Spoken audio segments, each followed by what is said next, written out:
Hey everyone, welcome to my channel. आज की video में बात करने वाले हैं प्रोसेसिंग फाइबर्स इनटू वूल। अभी तक हमने देखा कि वूल क्या होता है, कैसे ऑब्टेन होता है। Now let us talk about the process कि उनको वूल में वो जो प्रॉपर एक यार्न में कैसे कन्वर्ट किया जाता है ताकि हम उनसे क्लोथ्स को बना सके। So important thing, if you have not subscribe to the channel yet तो जल्दी से कर लीजिए। Let your friends know about it and don't forget to press the bell icon as well so that you don't miss out any notification for the upcoming videos. Now आज क्या बात करने वाले हैं, sharing, scouring, sorting, occupational hazards, ये कुछ terms है जो थ्रू आउट द प्रोसेस आपको मिलेंगी एंड बिलीव मी बहुत कंफ्यूजिंग नहीं है। अगर आप अच्छे से एक बार समझ लेते हो तो आपको आई एम श्योर कोई डाउट नहीं रहेगा। पिछली वीडियो में हमने बात की थी रियरिंग एंड ब्रीडिंग। वो रियरिंग और शेयरिंग ये दो वर्ड्स में बच्चे बहुत कंफ्यूज हो जाते हैं। सो रियरिंग वाज जहां पर आप शीप की फार्मिंग करते हो सो दैट आप उससे वूल ऑब्टेन कर पाओ। शीप की फार्मिंग करने को प्रोसेस को हम rearing बोलते हैं, but shearing is a different process. Let us talk about that. Shearing is the step number 1 of the process जहां पर आप फाइबर से वूल को कन्वर्ट करते हो। तो सबसे पहला प्रोसेस आप ही सोच के देख लो क्या होगा।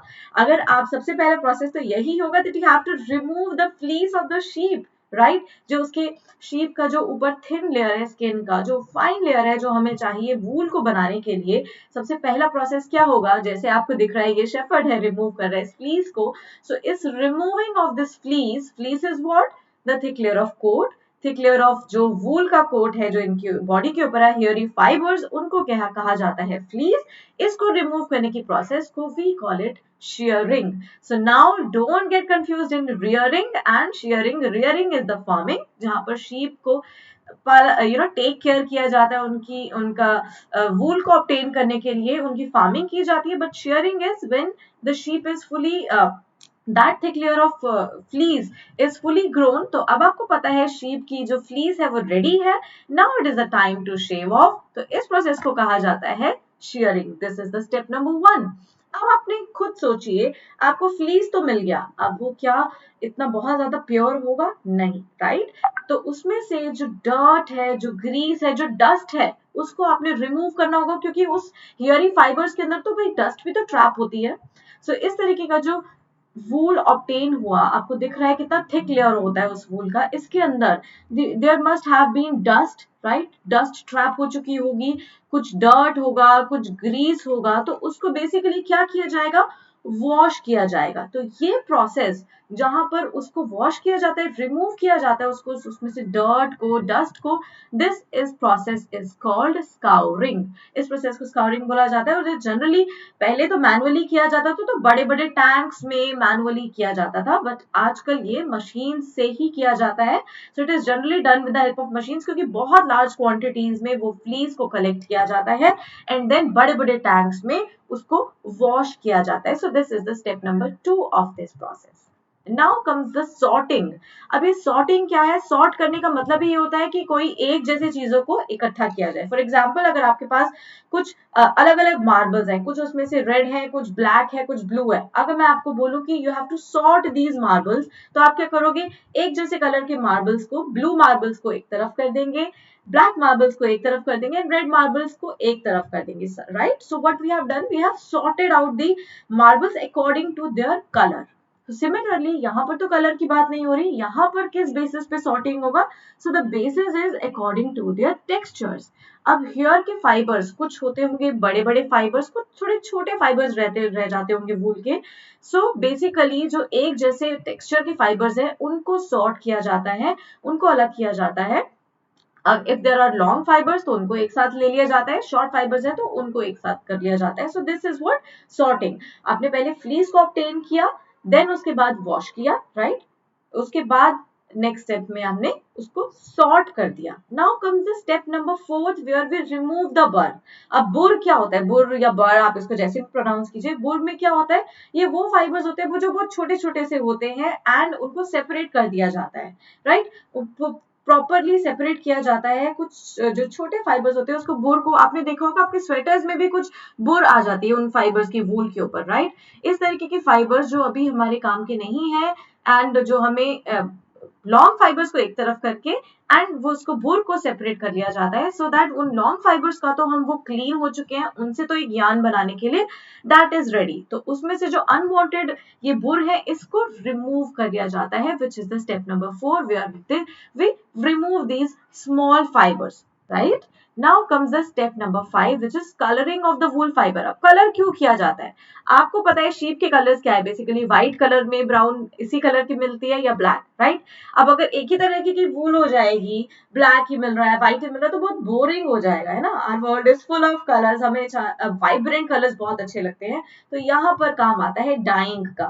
तो डाई करके इन अलग अलग वूल के फाइबर्स को डिफरेंट कलर्स में कन्वर्ट किया जाता है। किसी का फेवरेट कलर पिंक होता है, किसी का रेड होता है, किसी का ग्रीन होता है। तो अकॉर्डिंग टू देम हम सबको वाइब्रेंट कलर्स प्रोवाइड कर सके, तो क्या होता है, वो वूल के जो बेसिक कलर्स होते हैं उनको डाई कर दिया जाता है, सो दैट क्या हो, डिफरेंट एक वाइब्रेंट कलर्स के फाइबर्स हमें ऑब्टेन हम कर सके। So the step number 5 involves colouring of the wool fibres, because basically जो बाय नेचुरल जो हमें फाइबर मिलता है वो फिर या तो व्हाइट कलर का होता है या ब्लैक और may be brown. Okay, now comes the step number 6 where you can see हम कैसे फाइबर्स को रोल किया जा रहा है। अब ये बड़े बड़े फाइबर्स कलेक्ट हो चुके हैं, राइट। सो नाउ कम्स, इनको फाइनली रोल किया जा रहा है, स्ट्रेटन किया जा रहा है, सीधा किया जा रहा है, राइट, कॉम्ब किया जा रहा है एक ही लेंथ में इनको, एंड देन रोल किया जा रहा है यार्न बनाने के लिए। They are ready. So now these long fibres are made into sweaters because they are made into yarns. उसके बाद आपको पता है कि वो वीव करके उनका स्वेटर बनाया जाता है। So this step number 6 final step involves rolling off the wool into yarn, right. So अगर एक बार दोबारा बात कर लिया जाए तो आपको पता है फर्स्ट स्टेप में हमने क्या बात की थी कि शेव ऑफ किया जाता है उसके शीप के हेयर्स को, that is sharing.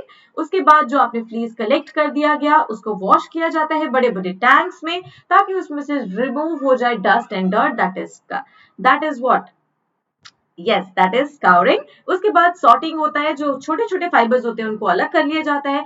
Next step, fourth number step में हमने देखा कि बुर को सेपरेट कर लिया जाता है, देन उनको कलर कर लिया जाता है उसको, एंड उसके बाद उनको रोल कर लिया जाता है डिफरेंट डिफरेंट यार्न्स में। So these are the steps of this entire process. Okay, now एक बात और है, आपने टर्म देखा होगा आपके एनसीईआरटी की बुक में भी, there is one term that is occupational hazard. अब ये क्या होता है? अब ऑक्यूपेशनल इज व्हाट, किसी भी पर्सन का ऑक्यूपेशन का मतलब होता है कि वो किस तरीके की जॉब कर रहा है, राइट, किस तरीके का ऑक्यूपेशन है उसका। हैजार्ड इज व्हाट, जो वहां पर रिस्क इन्वॉल्व होता है हर तरीके के। फॉर एग्जांपल अगर कुछ लेबर्स हैं जो कंस्ट्रक्शन साइट पे काम कर रहे हैं, वहां पर कैसा इन्वॉल्व होता है रिस्क, कि मे बी कभी भी ब्रिक्स उनके ऊपर गिर सकती हैं, जो लेंटर वो डाल रहे हैं वो गिर सकता है, देयर इज अ रिस्क कि वो इतनी हाइट पर है, मे बी वहां पर उनके ऊपर वॉल गिर सकती है या वो खुद गिर सकते हैं, इस तरीके का रिस्क इन्वॉल्व होता है। तो यहाँ पर जो रियरिंग की जाती है शीप की, एंड उसके बाद जो वूल का प्रोसेस किया जाता है, उसमें किस तरीके का ऑक्यूपेशनल हैजार्ड होता है। तो यहाँ पर एक डिजीज होता है जिसे बोला जाता है सॉर्टर्स डिजीज। ये क्यों है एक ऑक्यूपेशनल हैजार्ड? बिकॉज यहाँ पर जब आप वूल को प्रोडक्ट कर रहे, उसका प्रोडक्शन किया जा रहा है, तो एक तरीके का बैक्टीरिया होता है जिसका नाम होता है anthrax. This bacteria is what, ये आपके ब्लड को इफेक्ट करता है, एंड इतना ज्यादा इफेक्ट कर देता है कि that is that can lead to death of that person as well.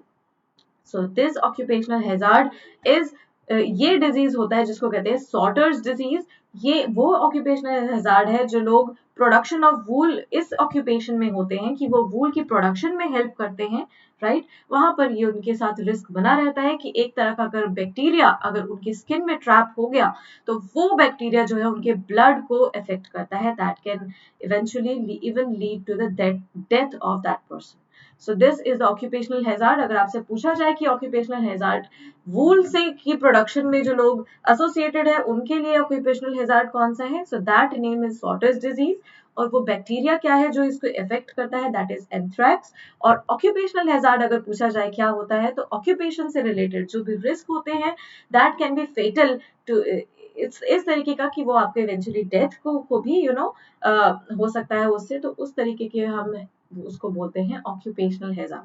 So I hope कि जो भी जिस भी ऑक्यूपेशन में हो ऐसे हैजार्ड उनको ना ही फेस करने पड़े। प्रोडक्शन ऑफ वूल जितना इजी लग रहा है उतना इजी नहीं होता बच्चा। जो लोग इसे डील कर रहे हैं दे नो कि उनको कितने कितने स्टेप्स में इसको किया जाता है। सो आई होप वो आपको ये सब समझ में आया होगा। So don't forget to like, share and subscribe. अभी तक हमने half of the chapter we have covered. We have talked about fibers, we have talked about fibres कैसे प्रोसेस किया जाता है, कौन कौन से टाइप्स के होते हैं, वूल से आप फाइबर से वूल कैसे ऑब्टेन कर सकते हो, that is the process we have discussed. And now in the next video will be talking about silk, because आपको पता है कि ये जो आपके फाइबर्स हैं, हम यहाँ पर बात कर रहे हैं नेचुरल फाइबर्स के बारे में, तो वो प्लांट बेस्ड तो आप पहले कर चुके हो अपनी अर्लियर क्लासेस में, एनिमल बेस्ड में आपके पास अब आता है, सिल्क में भी आता है। We will be talking about that in the next video. So what you have to do is, अगर आपको कुछ भी प्रॉब्लम है, आप कमेंट सेक्शन में अपना कमेंट छोड़ सकते हैं। You can leave your comment over there so that I can read and मुझे भी पता चले कि आपको कहाँ डिफिकल्टी आ रही है। Thank you so much for the session. Bye and take care.